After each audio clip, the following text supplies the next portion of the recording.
Hi hello வணக்கம். சோனியாவின் குரலிருந்து நான் உங்கள் சோனியா. ஓம் நம சிவாய.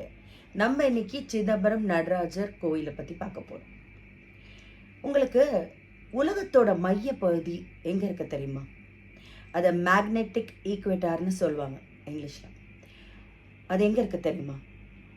இந்தியாவில் இருக்குது, சவுத் இந்தியாவில் இருக்குது, நம்ம தமிழ்நாட்டில் இருக்குது, சிதம்பரத்தில் இருக்குது. சிதம்பரம் நடராஜர் கோயிலில் இருக்குது. அந்த கோயிலில் சிதம்பரம் நடராஜர் பாதத்துக்கு கீழே இருக்குது.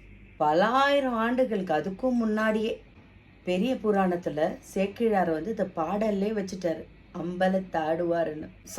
சயின்டிஃபிக்காக பார்த்தீங்கன்னா ஜான் எட்வர்டுன்றவர் 1985 ஆகஸ்ட் 5 தான் இந்த மேக்னெட்டிக் ஈக்குவேட்டர் இந்த நடராஜர் பாதத்துக்கு கீழே இருக்குன்றத கண்டுபிடிச்சிருக்கார். நம்மளோட உலகத்தோட மைய பகுதி இருக்கிற இடத்துல தான் அவரை வச்சிருக்கிறாங்க. அது மட்டும் இல்லைங்க, இந்த கோயிலில் நிறைய விஷயங்கள் நம்ம பார்த்து ஆச்சரியப்படும்படி இருக்கும். இந்த கோயிலோட கட்டிடக்கலை மனித உடலை பிரதிபலிக்கிற மாதிரி இருக்கு.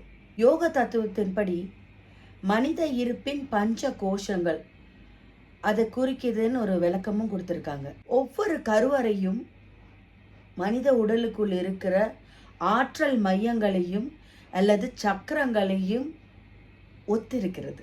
இது அந்த கோயிலுக்கு போகிற பக்தர்களுக்கு ஒரு ஆன்மீக அதிர்வுகளை ஏற்படுத்துது.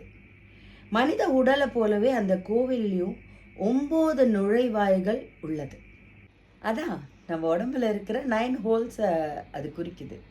பிரதான கூரையில் 21,600 கூரைகள் உள்ளது.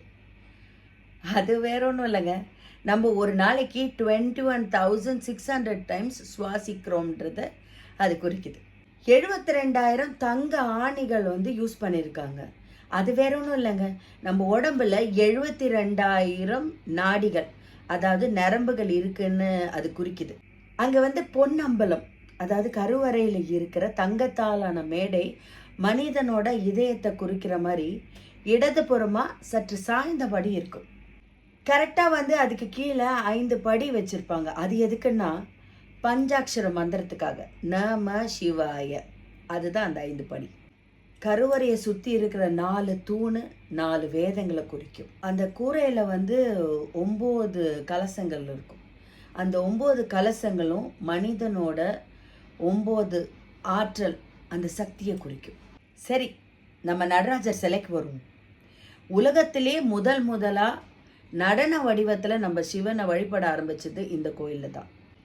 இந்த நடனம் வாழ்க்கை உருவாக்குறதையும் வாழ்க்கை கட்டுப்பாடற்றி போகும்போது அதை அழிக்கிறதையும் குறிக்கிறது. அதை வாழ்க்கையின் வட்டம்னு சொல்லுவாங்க. நடராஜர் சிலையை சுற்றி ஒரு வெங்கல வளையம் இருக்குது. அது முழு பிரபஞ்சத்தையும் குறிக்கும். இன்னொரு ரொம்ப பெரிய முக்கியமான விஷயம், இந்த சிதம்பர ரகசியம்னு ஒரு விஷயத்தை நம்ம சின்ன வயசுலேருந்தே கேள்விப்பட்டிருப்போம். அதை நிறைய பேர் கட்டுக்கதைன்னு சொல்லியிருக்காங்க. அது ஒரு மித்தாக கூட கருதப்படுது.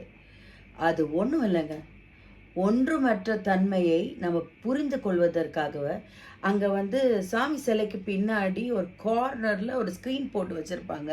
அதை கரெக்டாக பூஜை சமயத்தில் திறந்துட்டு உடனே மூடிடுவாங்க. அது ஒவ்வொருத்தங்களுக்கும் ஒவ்வொரு மாதிரி தெரிஞ்சிருக்கு. சிலருக்கு சிவன் பார்வதி தெரிஞ்சிருக்கு, சிலருக்கு தங்க இலை தெரிஞ்சிருக்கு, சிலருக்கு மரம் தெரிஞ்சிருக்கு. அது ஒவ்வொருத்தங்க மனசில் என்ன உருவாக்கமோ அது தெரியுதுன்னு. அதாவது மனதின் ஓட்டம் எப்படி இருக்கோ, நம்ம பக்தி எப்படி இருக்கோ அது மாதிரி அங்கே தெரியுங்கிறது ஒரு ஐதீகம். அதை தான் சிதம்பர ரகசியம்னு சொல்லுவாங்க. இந்த கோயிலில் சிவன் சன்னதி மட்டும் இல்லை, விஷ்ணு சன்னதியும் இருக்குது. ரங்கராஜ பெருமாள் அங்கே வீட்டிருக்கார்.